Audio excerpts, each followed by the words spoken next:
অনেক খুশি, খাইতে একটু ঠান্ডা পড়ে মনটা তৃপ্তি মেরে। আপনাদেরকে যে বিনামূল্যে পানি দিচ্ছে, স্যালাইন দিচ্ছে, এগুলো পেয়ে আপনাদের কেমন লাগে? ভালো লাগছে আমার, খুব ভালো লাগছে।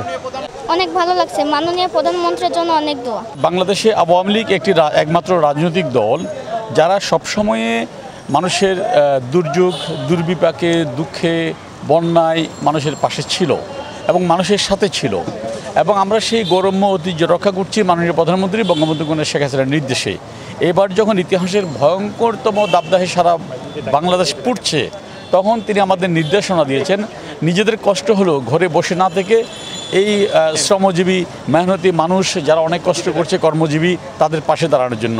এই মানবিক উপলব্ধির জায়গা থেকেই আমরা মনে করেছি যে রাজনৈতিক দল হিসাবে শুধু বক্তৃতা বা ক্ষমতায় যাওয়া রাজনীতি নয়, মানুষের সেবা করাটা মুখ্য লক্ষ্য। মানুষের সেবা করার এই মহান ব্রতকে আমরা হৃদয়ে ধারণ করি।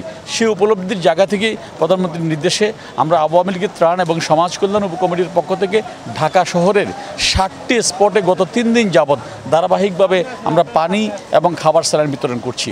এবং যতদিন এই দাবদাহ অব্যাহত থাকবে ততদিন আমরা এই কার্যক্রম অব্যাহত রাখবো ইনশাল্লাহ।